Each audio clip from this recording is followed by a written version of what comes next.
Hello everyone, इस video में हम लोग जीएस जीके के बहुत ही महत्वपूर्ण प्रश्नों को कवर करने वाले हैं जो कि ज़्यादातर प्रश्न बन जाते हैं। और इस प्रश्न के साथ ही आपको कुछ और भी एक्स्ट्रा प्रश्न बताई जाएगी ताकि आप इससे रिलेटेड भी अगर क्वेश्चन बन जाए तो आप उन सब चीज़ों का बहुत ही आसानी से आंसर कर पाए, जो कि आने वाले आपके सभी परीक्षाओं के लिए बहुत ही ज़्यादा इंपॉर्टेंट है। आने वाले आपके आर ओ एग्जामिनेशन हो गया या फिर आपके PCS एग्जामिनेशन हो गया, UP PCS, आपके वीडियो एग्जामिनेशन हो गया। ठीक है, तो पहला प्रश्न है कि स्वामी विवेकानंद के गुरु कौन थे। स्वामी विवेकानंद के गुरु आप सभी जानते हैं कि रामकृष्ण परमहंस थे, जो कि कलकत्ता के दक्षिणेश्वर मंदिर में पुजारी थे। विवेकानंद जी के बारे में कुछ इंपॉर्टेंट हम बात जान लेते हैं जो कि पूछे जाते हैं परीक्षाओं में। 1893 में शिकागो में आयोजित जो प्रथम विश्व धर्म सम्मेलन हुआ था, इसमें उन्होंने भारत का प्रतिनिधित्व किया था।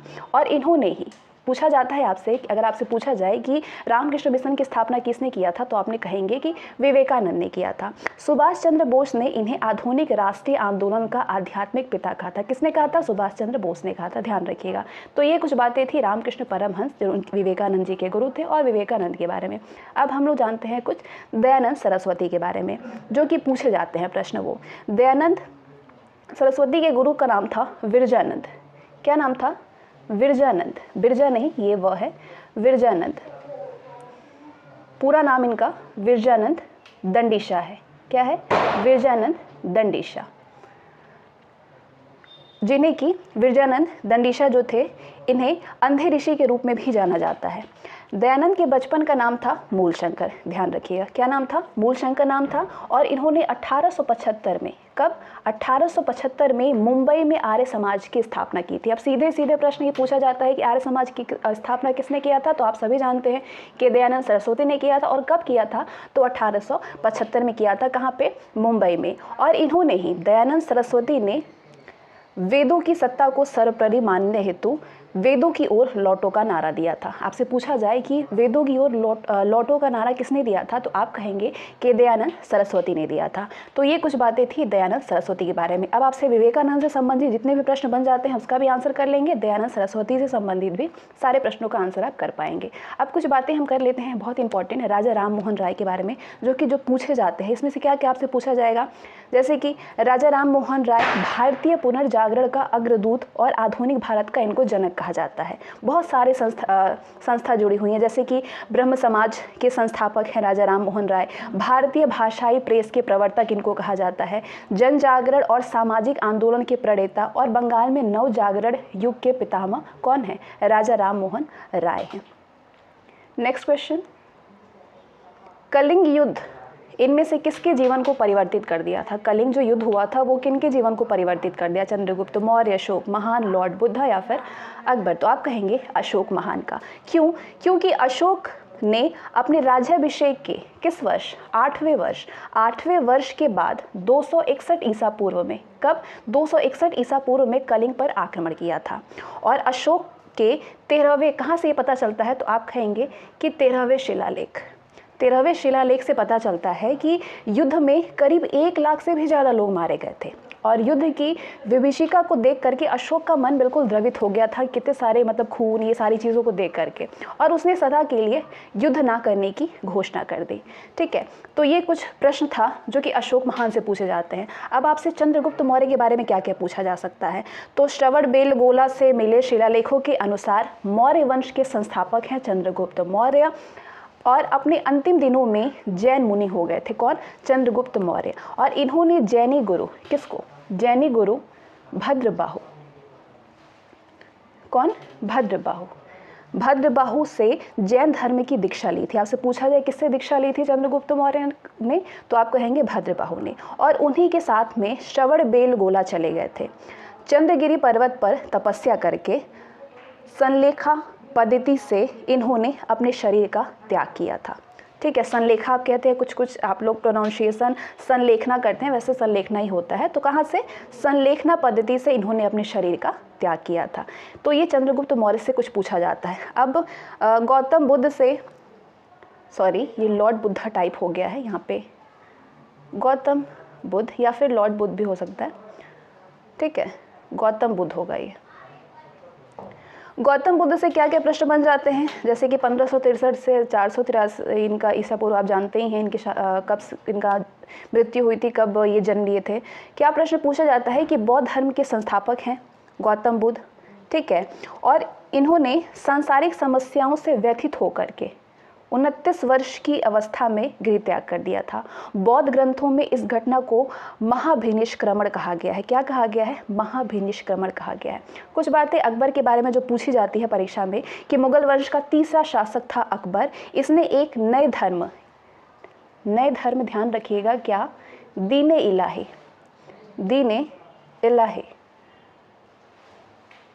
दीन-ए इलाही की स्थापना की थी। और 1578 में, कब? 1578 में इबादत खाने में सभी धर्मों के लोगों के प्रवेश की अनुमति अकबर ने दिया था। इबादत खाने में सभी धर्मों के लोगों को प्रवेश किसने दिया था? अकबर ने दिया था। और इसने कौन से धर्म की स्थापना की थी? दीन-ए इलाही। नेक्स्ट, राजेंद्र सच्चर कमेटी का गठन इनमें से किसकी जांच करने के लिए हुआ था? बताइए। राजेंद्र सच्चर कमेटी का गठन हुआ था आपके भारत में मुस्लिमों की सामाजिक, आर्थिक तथा शैक्षणिक अवस्था की जांच के लिए, ठीक है। कब हुआ था? तो आप कहेंगे कि 2005 में। 2005 में भारत में मुस्लिमों की सामाजिक, आर्थिक और शैक्षणिक स्थिति का आकलन करने के लिए राजेंद्र सच्चर कमेटी का गठन हुआ था। अब हम लोग जानते हैं जो बाकी दिया हुआ है, जैसे कि ये सारे आयोग है, गोधरा कांड है, ये सारे संबंधित कमेटियां हैं, जैसे कि कांड है जिससे संबंधित कमेटी बनाई जाती है। तो नानावती मेहता आयोग संबंधित है गोधरा कांड से, नानावती मेहता आयोग संबंधित है गोधरा कांड से। और आपसे मान लीजिए पूछ लिया जाए कि इब्राहन आयोग किससे संबंधित है, तो आप कहेंगे कि बाबर मस्जिद का ध्वस्तीकरण से संबंधित है लिब्राहन आयोग। और अगर हम प्रशासनिक सुधार के बारे में बात करें तो ये एक समिति है जो कि भारत के लोक प्रशासन को और अधिक कारगर बनाने के लिए सुझाव देने के लिए भारत सरकार के द्वारा नियुक्त किया गया था। और पहला प्रशासनिक सुधार आयोग कब? 5 जनवरी 1966 को स्थापित किया गया था, ठीक है। नेक्स्ट, व्यपगत की नीति का संबंध सभी को मालूम है कि लॉर्ड डलहौजी से संबंधित है। व्यपगत सिद्धांत कहा जाता है, इसको इंग्लिश में डॉक्ट्राइन ऑफ लैप्स कहते हैं, राज्य हड़प नीति कहा जाता है, ठीक है। तो इसकी शुरुआत किया था लॉर्ड डलहौजी ने, और इस नीति के तहत सतारा, जैतपुर और संभलपुर, वघाट, नागपुर, इन सारे का विलय अंग्रेजी राज्य में कर दिया गया था। और सबसे अधिक अगर कोई शिकार हुआ था ना तो वो सतारा था, ठीक है, सतारा, ठीक है। सतारा में पहला, मतलब इस नीति का पहला शिकार था, सबसे नहीं कह सकते हैं, पहला से पूछा जाए, पहला शिकार था सतारा। तो ये लॉर्ड डलहौजी संबंधित व्यपगत नीति से संबंधित था। और आपसे अगर कुछ कार्निवालिस के बारे में पूछा जाता है तो आपसे ये कहा जाएगा कि बंगाल का ये गवर्नर जनरल था लॉर्ड कार्निवालिस, जिसने कि कब? 1793 में बंगाल में स्थायी बंदोबस्त के रूप में एक नई राजस्व पद्धति की शुरुआत किया था। किसने किया था? लॉर्ड कार्नवालिस ने किया था। और इसे भारत में भारतीय सिविल सेवा का जनक भी कहा जाता है। किसको? लॉर्ड कार्नवालिस को कहा जाता है। लॉर्ड रिपन से आपसे क्या पूछा जा सकता है कि इसके शासनकाल में भारत पहली बार दशकीय जनगणना प्रारंभ किया था। कब किया था? 1981 में हुई थी पहली बार दशकीय जनगणना प्रारंभ हुई थी। किसके शासनकाल में? लॉर्ड रिपन के शासनकाल में हुई थी। और स्थानीय स्वशासन एक्ट 28 मई, मार्च नहीं, ये मई है, ठीक है, 1882 में ला करके वो भारत में स्थानीय स्वशासन का पिता भी बन गया। कौन? Lord Ripon. और इस एक्ट के द्वारा गांव और शहर में स्थानीय बोर्डों का गठन किया गया। नेक्स्ट क्वेश्चन है कि वर्ष 2011 में 17वीं सार्क सम्मेलन आयोजित किया गया था। बताइए कहाँ पे किया गया था? तो आप कहेंगे कि ये मालदीव में किया गया था। 17वीं सार्क सम्मेलन मालदीव में हुआ था। चलिए इससे संबंधित उतना प्रश्न अब ये करेंट वाला ही पूछा जाएगा। नेक्स्ट क्वेश्चन करते हैं। वो ब्रिटिश वायसराय जिनसे प्राचीन इमारतों और स्मारकों के संरक्षण के लिए कई उपाय किए गए, वो कौन था? वो था लॉर्ड कर्जन। भारत में ऐतिहासिक इमारतों की सुरक्षा और मरम्मत का श्रेय जाता है किसको? लॉर्ड कर्जन को दिया जाता है। और इसी काम के लिए उसने प्राचीन स्मारक परीक्षण अधिनियम 1904 को पारित किया था। और इस काम के लिए कर्जन ने पुरातत्व विभाग की स्थापना भी की थी। ठीक है, 1904। लॉर्ड कर्जन के बारे में आप सभी ने जान लिया। तो अब जो जो लोग बचे हुए हैं इसमें, उनके बारे में भी जो प्रश्न बन जाते हैं वो आप जान लीजिए। जैसे कि लॉर्ड रिपन से आपसे क्या पूछा जा सकता है कि इसने सर्वप्रथम समाचार पत्रों की स्वतंत्रता को बहाल करने के लिए 1882 में वर्नाकुलर प्रेस एक्ट, ठीक है, वर्नाकुलर प्रेस एक्ट को समाप्त कर दिया था। किसने? लॉर्ड रिपन ने। इसके शासनकाल में ही 1881 में प्रथम कारखाना अधिनियम, लॉर्ड रिपन के ही शासनकाल में 1881 में प्रथम कारखाना अधिनियम पारित किया गया था। ठीक है। लॉर्ड मिंटो से बात करें तो इसके समय में आगा खां और सलीम उल्ला खां के द्वारा 1906 में ढाका में मुस्लिम लीग की स्थापना हुई थी। ठीक है। और मुसलमानों के लिए अलग निर्वाचन व्यवस्था मार्ले मिंटो सुधार अधिनियम 1909 के द्वारा किया गया था। ठीक है। और इरविन की बात करें तो इसी के समय में लाहौर जेल में जतिन दास ने 13 जुलाई 1929 को भूख हड़ताल शुरू कर दिया था। और भूख हड़ताल के 64वें दिन में, मतलब 13 सितंबर 1929 को उनकी मृत्यु हो गई थी। और भूख हड़ताल के कारण भारतीय और अंग्रेजी कैदियों के बीच में व्यवहार किए जाने वाला जो भेदभाव था, और इसके समय में ही 3 फरवरी को 1928 को साइमन कमीशन बम्बई में पहुंचा था। किसके? इरविन के शासनकाल में ही। और प्रथम गोलमेज सम्मेलन, गांधी इरविन समझौता, सारा इसी के शासनकाल में हुआ था। ठीक है। समुद्र के पानी में डूबी वस्तुओं का पता लगाने हेतु प्रयोग किया जाने वाला उपकरण कौन है? सोनार है। ठीक है। समुद्र में डूबी हुई किसी वस्तु का पता लगाने के लिए ये एक यंत्र है, सोनारियन उपकरण कहते हैं इसको, इसका प्रयोग किया जाता है। इसमें कौन सी तरंगें होती हैं? पराश्रव्य तरंगें होती हैं। इसमें पराश्रव्य तरंगों का उपयोग किया जाता है। सोनार का पूरा नाम होता है sound navigation and ranging. Radar के बारे में बात करें तो ये वस्तु का पता लगाने वाली एक प्रणाली होती है जो कि सूक्ष्म तरंगों का उपयोग करती है। इसकी सहायता से गतिमान वस्तु जैसे कि वायुयान, जलयान, मोटर गाड़ी, इनकी दूरी, ऊंचाई, दिशा, चाल, ये सारी चीज़ें पता लगाने के इसका पता जो है दूर से ही चल जाता है। लेज़र के बारे में बात करें तो ये इसका फुल फॉर्म होता है light amplification by stimulated emission of radiation. और ये प्रत्यक्ष वर्णक्रम की विद्युत चुंबकीय तरंग यानी कि प्रकाश उत्तेजित उत्सर्जन की प्रक्रिया के द्वारा संवर्धित करके एक सीधी रेखा की किरण में बदल करके उत्सर्जित करने का ये एक लेज़र तरीका है। मेसर के बारे में बात करें तो ये एक ऐसा यंत्र होता है जो कि उद्दीप्त उत्सर्जन के द्वारा प्रवर्धन के माध्यम से संबद्ध जो भी विद्युत चुंबकीय तरंगें होती हैं उसको उत्पन्न करता है। नेक्स्ट क्वेश्चन है। इस क्वेश्चन में थोड़ा सा कन्फ्यूज़न है, तो अगर आपको एग्जैक्ट पता होगा तो आप आंसर करेगा कि यूनॉक्स साल में 2 बार होते हैं, तो महीने में इक्विनॉक्स होता है, मार्च महीने में इक्विनॉक्स होता है। कब होता है बताइए। या तो कन्फ्यूज़न वाली बात ये है कि 21 मार्च और 23 मार्च को सूर्य विषुवत रेखा पर लंबवत चमकता है, तो इसलिए इस समय समस्त अक्षांश रेखा का आधा भाग सूर्य का प्रकाश प्राप्त कर लेता है, जिसमें कि सर्वत्र दिन रात की अवधि बराबर हो जाती है। और ऐसा होने और ऋतु की समानता के कारण इन दोनों परिस्थितियों को एक तरफ रात दिन यानी कि विषुवत कहा जाता है। तो 21 मार्च की स्थिति को बसंत विषुवत और 23 सितंबर को स्थिति जो है वो शरद विषुवत कहा जाता है। उसकी 23 सितंबर की जो स्थिति होती है उसको शरद विषुवत कहा जाता है। तो 21 मार्च और 23 में थोड़ा सा कन्फ्यूज़न है, तो आप बताइएगा क्या है। ठीक है। इनमें से कौन सा ग्रह इवनिंग स्टार कहते हैं? किस ग्रह को? Which planet is known as the evening star?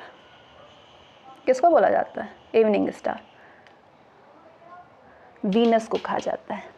ठीक है। इसको हिंदी में शुक्र कहा जाता है। इसको सांझ का तारा कहा जाता है, भोर का तारा कहा जाता है, जिसको इवनिंग स्टार, क्योंकि ये शाम में पश्चिम दिशा में और सुबह में पूरब की दिशा में आकाश में दिखाई पड़ता है। और इसके पास कोई भी उपग्रह नहीं है। वीनस के पास कोई भी उपग्रह नहीं है। चलिए ग्रह के बारे में अगर हम बात कर ही रहे हैं तो चलिए सारे के बारे में बात कर लेते हैं कि कुछ भी पूछे तो हम लोग तुरंत आंसर कर दें। बुध ग्रह जो है ये सूर्य का सबसे नज़दीक ग्रह होता है, जो कि सूर्य के निकलने के 2 घंटे पहले दिखाई पड़ता है, और ये सबसे छोटा ग्रह है जिसके पास में कोई भी उपग्रह नहीं है। इसके बाद हम थोड़ा शनि के बारे में जान लेते हैं। ये आकार में दूसरा सबसे बड़ा ग्रह है। इसका घनत्व तो सभी ग्रहों और जल से भी कम है, यानी कि इस ग्रह को जल में रखने पर यह तैरने लगेगा। तो आपसे पूछा जाए कि ऐसा कौन सा ग्रह है जिसको पानी में रखने पर तैरने लगेगा, तो आप कहेंगे शनि है। ठीक है। जुपिटर यानी बृहस्पति, ये सौर मंडल का सबसे बड़ा ग्रह है। इसे अपनी धुरी पर चक्कर लगाने में कितना घंटा लगता है? 10 घंटा, और सूर्य की परिक्रमा करने में 12 वर्ष लगते हैं। इसका उपग्रह पूछा जाता है, इसके उपग्रह का नाम है गैनीमेड। ये सभी उपग्रहों में सबसे बड़ा है और इसका रंग पीला होता है। नेक्स्ट, महासागरों में ज्वार उठते हैं। महासागरों में ज्वार उठते हैं किसके कारण? अनजान सूर्य के आकर्षण के कारण, ठीक है, इन दोनों के कारण, या फिर पृथ्वी के गोलाकार आकृति के कारण। शायद कुछ मिस्टेक हो गया इसमें। ऑप्शन आपके ये होना चाहिए कि चंद्रमा के आकर्षण के कारण, कि सूर्य के आकर्षण के कारण, कि इन दोनों के कारण, या फिर पृथ्वी के गोलाकार आकृति के कारण। बताइए, महासागरों में ज्वार उठते हैं किसके? चंद्रमा के आकर्षण के कारण और सूर्य के आकर्षण के कारण। चंद्रमा और सूर्य की आकर्षण शक्तियों के कारण समुद्र का जल औसत समुद्र जल से ऊपर होता है। समुद्र के जल का जो औसत होता है वो समुद्र तल से ऊपर होता है और नीचे गिरता है। जल के ऊपर उठ करके आगे बढ़ने को क्या कहते हैं? ज्वार कहते हैं। और जल के नीचे गिर करके पीछे लौटने को भाटा कहा जाता है। जब सूर्य, पृथ्वी और चंद्रमा के एक सीध में होते हैं तो उनकी समृद्ध शक्तियों के कारण दीर्घ ज्वार होता है। और विश्व में सर्वाधिक ऊंचा ज्वार कहाँ पे? फंडी की खाड़ी, जो कि कनाडा के प्रशांत तट पर स्थित है, वहां पे आता है, ध्यान रखिएगा।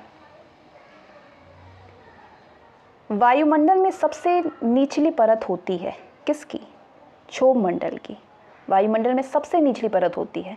इसकी ऊंचाई ध्रुवों में 8 किलोमीटर होता है। कितना होता है? 8 किलोमीटर होता है। और विषुवत रेखा पर लगभग 18 किलोमीटर होता है। क्षोभ मंडल में तापमान की गिरावट की दर 165 मीटर की ऊंचाई पर होती है। कितना? 1 डिग्री सेंटीग्रेड। और सभी मुख्य वायुमंडलीय घटनाएं जैसे कि बादल, आंधी, वर्षा, वो सारे जो हैं इसी मंडल पे होते हैं। अब आप कहेंगे समताप मंडल के बारे में भी कुछ जान लेते हैं। तो ये वायुमंडल की दूसरी सबसे निचली परत होती है, जो कि 18 से 32 किलोमीटर की ऊंचाई तक होती है। ठीक है, किलोमीटर। इस मंडल में, समताप मंडल में, वायुयान उड़ने की आदर्श दशाएं पाई जाती हैं। कहाँ पे? समताप मंडल पे। आयन मंडल के बारे में अगर हम बात करें तो ये इसकी ऊंचाई 60 किलोमीटर से 640 किलोमीटर तक होती है आयन मंडल की। और ये भाग कम वायुदाब और पराबैंगनी किरणों के द्वारा आयनीकृत होता है। आयन मंडल जो है कम वायुदाब और पराबैंगनी किरणों के द्वारा आयनीकृत होता है। इस मंडल में सबसे नीचे स्थित क्या होता है? D layer. डी लेयर में लॉन्ग रेडियो वेव्स होते हैं। ठीक है, इनके परत कहते हैं ना, E1, E2 और F1, M2, ये परतों से शॉर्ट रेडियो वेव्स परिवर्तित होती हैं, और जिसके फलस्वरूप पृथ्वी पर रेडियो, टेलीफोन, टेलीविज़न, ये सारे संचार की जो चीज़ें होती हैं, सुविधा यहीं से प्राप्त होती हैं। और संचार उपग्रह इसी मंडल पे अवस्थित होते हैं, आयन मंडल पे। सबके बारे में अगर जान लिए ही है तो बहिर्मंडल के बारे में भी कुछ हम बात अगर कर लें कि बहिर्मंडल के बारे में क्या है, तो ये 640 किलोमीटर के ऊपर होता है। ऊपरी भाग में बहिर्मंडल होता है, इसको बहिर्मंडल कहा जाता है। और इसकी कोई भी ऊपरी सीमा निर्धारित नहीं है। इस वायुमंडल में हाइड्रोजन और हीलियम गैस की प्रधानता होती है बहिर्मंडल में। नेक्स्ट, सूर्य ग्रहण के दौरान सूर्य, चंद्रमा और पृथ्वी की सापेक्षिक स्थिति क्या होती है? बताइए। इसकी सापेक्षिक स्थिति होती है कि चंद्रमा सूर्य और पृथ्वी चंद्रमा के मध्य होता है। जब कभी भी दिन के समय में सूर्य और पृथ्वी के बीच में चंद्रमा के आने से सूर्य की जो चमकती सतह होती है वो चंद्रमा के कारण दिखाई नहीं पड़ती है, तो इसी स्थिति को सूर्य ग्रहण कहा जाता है। जब सूर्य का एक भाग छिप जाता है तो उसको आंशिक सूर्य ग्रहण कहते हैं, और जब पूरा सूर्य ही कुछ क्षणों के लिए छिप जाता है तो उसको पूर्ण सूर्य ग्रहण कहा जाता है। पूर्ण सूर्य ग्रहण हमेशा अमावस्या को ही होता है, और जब सूर्य और चंद्रमा के बीच में पृथ्वी आ जाती है तो सूर्य की पूरी रोशनी चंद्रमा पर नहीं पड़ता है, तो इसको चंद्र ग्रहण कहा जाता है। और चंद्र ग्रहण हमेशा पूर्णिमा की रात्रि में होता है। भारतीय रुपए का विशिष्ट प्रतीक का डिजाइन तैयार किया, किसने तैयार किया है? डी उदय कुमार ने। भारतीय रुपए का विशिष्ट प्रतीक का डिज़ाइन इन्होंने तैयार किया है, और उनका चिन्ह 5 अंतिम शॉर्ट लिस्ट किए गए हैं, और चिन्हों से इसको चुना गया था। ठीक है, और मतलब कुछ विशेष चीज़ें यहाँ से पूछनी जाती है। डी उदय कुमार ने बताया कि ये डिज़ाइन जो है वो भारतीय तिरंगे पर आधारित है। अगर प्रोफेसर MS स्वामीनाथन से कुछ आपसे पूछ लिया जाए तो क्या पूछा जाएगा? इनको भारत में हरित क्रांति का जनक कहा जाता है, स्वामीनाथन को।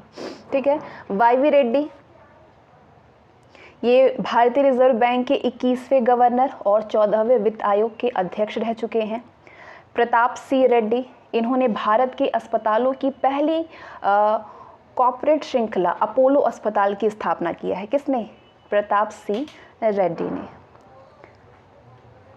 रेडक्लिफ रेखा किन दो देशों की सीमा रेखा होती है?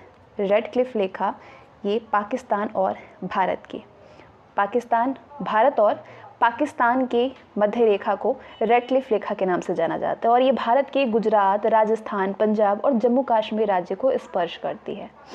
ठीक है, और मैकमोहन पूछा जाता है। मैकमोहन रेखा जो है वो भारत और तिब्बत, मतलब कहाँ पे है तिब्बत? चीन में है ना, तो भारत और चीन में मैकमोहन जो है, मैकमोहन रेखा वो भारत और चीन के बीच में सीमा रेखा होती है, और ये रेखा अस्तित्व में 1900 किसकी बात हो रही है? मैकमोहन रेखा की। 1914 में भारत की तत्कालीन ब्रिटिश सरकार और तिब्बत के बीच में शिमला समझौता के तहत आया था। इस सीमा रेखा का नाम सर हेनरी मैकमोहन के नाम पर रखा गया है, जिनकी इस समझौते में महत्वपूर्ण भूमिका थी। तो एक मैकमोहन रेखा और रेडक्लिफ रेखा पूछा जाता है। अब ये बताइए कि पूर्ण स्वराज की घोषणा भारतीय राष्ट्रीय कांग्रेस के किस अधिवेशन में की गई थी? किस अधिवेशन में किया गया था? लाहौर अधिवेशन में किया गया था ना। पूर्ण स्वराज की घोषणा कब हुई थी? 1929 में भारतीय राष्ट्रीय कांग्रेस में लाहौर अधिवेशन में किया गया था, और इस अधिवेशन की अध्यक्षता किसने किया था? आपसे पूछा जाए तो आप कहेंगे पंडित जवाहरलाल नेहरू ने किया था। सर्वप्रथम मौलिक अधिकारों की घोषणा हुई थी 1931 में भारतीय राष्ट्रीय कांग्रेस के कराची अधिवेशन में किया गया था। ठीक है, और इसी अधिवेशन, इसकी जो कराची में जो अधिवेशन हुआ था उसमें अध्यक्षता सरदार वल्लभ भाई पटेल ने किया था। और पहली बार स्वराज शब्द का प्रयोग कब हुआ था? आपसे पूछा जाए कि पहली बार स्वराज शब्द का प्रयोग कब हुआ था? 1906 में भारतीय राष्ट्रीय कांग्रेस के जो कलकत्ता अधिवेशन हुआ था उसमें किया गया था, और इस अधिवेशन की अध्यक्षता किया था किसने? दादा भाई नौरोजी ने किया था। इसके बाद 1920 में भारतीय राष्ट्रीय कांग्रेस का अधिवेशन कहाँ पे हुआ था? नागपुर में हुआ था, जिसमें कि कांग्रेस संविधान में परिवर्तन किया गया। इस अधिवेशन की अध्यक्षता किसने की थी? राघवाचार्य ने किया था। ठीक है, नेक्स्ट, आर्य एक प्रख्यात क्या है? आर्यभट्ट क्या है? एक गणितज्ञ थे। टाइपिंग मिस्टेक हो गया यहाँ पे। Aryabhatta was a renowned as क्या? गणितज्ञ थे। प्राचीन भारत में एक महान ज्योतिषविद और गणितज्ञ थे ये, और इन्होंने आर्यभट्टीय ग्रंथ की रचना की थी, जिसमें कि ज्योतिषा शास्त्र के अनेक सिद्धांतों का प्रतिपादन भी है। इन्होंने अपनी आर्यभट्टीय ग्रंथ में रेखा गणित, वर्गमूल, घनमूल जैसे कई बातों के अलावा खगोल शास्त्र की गणनाएं और अंतरिक्ष संबंधी बातें भी, जैसे कि चंद्र ग्रहण और सूर्य ग्रहण होने के वास्तविक कारणों पर प्रकाश डाला है। किसने? आर्यभट्ट ने। नेक्स्ट, विश्व की पहली, यहाँ भारत की बात नहीं हो रही है, ध्यान दीजिएगा, who was the first women prime minister of the world? बताइए कौन है? श्रीमाओ भंडार नायके, ये विश्व की पहली महिला प्रधानमंत्री हैं। ये श्रृंखला की फ्रीडम पार्टी की मंत्री थी। ये 3 बार श्रीलंका की प्रधानमंत्री थी। कब कब सन अगर आपको याद है तो आप कमेंट सेक्शन में ज़रूर बताइएगा। और इनकी मृत्यु 10 अक्टूबर 2000 को हो गई थी। कुछ और विशेष लोग हैं, इनके बारे में बात करते हैं, जैसे कि मार्गरेट थैचर। ये एक ब्रिटिश राजनीतिज्ञ थी जो कि 20वीं शताब्दी में सबसे लंबी अवधि के लिए यूनाइटेड किंगडम की पहली महिला प्रधानमंत्री थी। इंदिरा गांधी से आप भली भांति परिचित हैं। ये भारत की प्रथम और अब तक की एकमात्र महिला प्रधानमंत्री थी, है ना। और गोल्ड मेयर के बारे में बात करें तो ये इज़राइल की पहली महिला प्रधानमंत्री थी, जिन्हें इज़राइल की राजनीति की आयरन लेडी के रूप में भी जाना गया है, गोल्डा मेयर को। ठीक है, गोल्डा टाइप हो गया है, ये गोल्ड होगा। 10 दिसंबर 2019 को सना मैरिन फिनलैंड की प्रधानमंत्री बनी, जो कि विश्व की सबसे कम उम्र की प्रधानमंत्री है। और यहाँ पे प्रथम बात करी जा रही है। चलिए मैरिन के बारे में भी कुछ जान लेते हैं।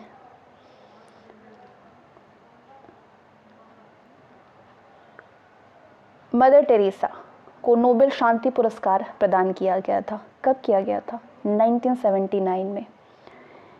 मदर टेरेसा को पीड़ित मानवता की मदद करने के लिए 1979 में नोबेल शांति पुरस्कार से सम्मानित किया गया था। इन्होंने 1950 में कलकत्ता में मिशनरीज ऑफ चैरिटी, पूछा जाए कब तो 1950 में, चैरिटी का नाम मिशनरीज ऑफ चैरिटी की स्थापना किसने किया था? मदर टेरेसा ने किया था। 1980 में भारत रत्न से मदर टेरेसा को सम्मानित किया गया है। 2019 का नोबेल शांति पुरस्कार किसको मिला है? इथियोपिया के प्रधानमंत्री। नाम अगर आपको मालूम है तो आप कमेंट सेक्शन में ज़रूर से मेंशन करिएगा। नेक्स्ट है, महात्मा गांधी की शिष्या मीराबेन का मूल नाम क्या था? मीराबेन गांधी जी की शिष्य थी, जो आप सभी को मालूम होगा। इनका वास्तविक नाम था मैडलिन स्लेड। गांधी जी पर लिखी गई रोम्या रोला, क्या नाम था? रोम्या लोरा की जो पुस्तक थी उसको पढ़ करके स्लेड को गांधी के विराट व्यक्तित्व के बारे में पता चल गया था। चलिए इतना ही। चलिए कुछ और भी मैं आपको बता दूं, जैसे कि आपसे पूछ लिया जाए कि किसका बापू कुटी का निर्माण मीराबेन ने किया था? कहाँ पे? महाराष्ट्र के सेवाग्राम में किया गया था। आज़ादी के बाद इन्होंने ऋषिकेश के नाम से पशु लोक आश्रम और 1952 में भिलंगाना में बापू ग्राम नामक बस्ती और गोपाल आश्रम की स्थापना की थी। वैसे इतना पूछा नहीं जाता है, जो इम्पोर्टेंट है वो आपको यहाँ पे बता दिया गया है। ठीक है, अब चलिए बताइए कि ये लास्ट क्वेश्चन है आपका। मार्टिन लूथर किंग थे, कहाँ के किंग थे? एक जन अधिकार सक्रियतावादी कार्यकर्ता थे। मार्टिन लूथर किंग एक जन अधिकार सक्रियतावादी कार्यकर्ता थे। इन्होंने संयुक्त राज्य अमेरिका में निग्रो समुदाय के प्रति होने वाले भेदभाव के विरुद्ध सफल अहिंसात्मक आंदोलन का संचालन किया था। इन्हें अमेरिका का, मार्टिन लूथर किंग को अमेरिका का गांधी भी कहा जाता है। आपसे पूछा जाए कि अमेरिका का गांधी किसको कहते हैं तो मार्टिन लूथर को कहा जाता है। 1964 में नोबेल शांति पुरस्कार से इनको सम्मानित किया गया था। इनकी हत्या हो गई थी, कब हुई थी? 1968 में।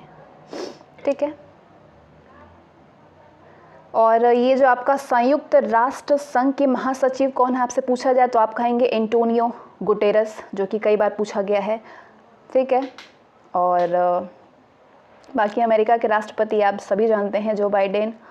दक्षिण अफ्रीका के राष्ट्रपति हैं आपके कौन? सारे अगर आपको पता है तो जितने एक्स्ट्रा बच गए हैं उनको आप कमेंट सेक्शन में अपना आंसर कर देंगे, तो इससे क्या होगा, आपका रिवीजन हो जाएगा और आपके एक टेस्ट जो चल रहे हैं वो भी हो जाएगा। ये टेस्ट कह सकते हैं आप इसको, क्वेश्चन आंसर कह सकते हैं। जितने भी क्वेश्चन थे बहुत ही ज़्यादा इंपॉर्टेंट थे और इससे संबंधित जितनी भी चीज़ें आपको बताई गई है वो भी बहुत ही ज़्यादा इंपॉर्टेंट है। So thanks for watching this video. Bye.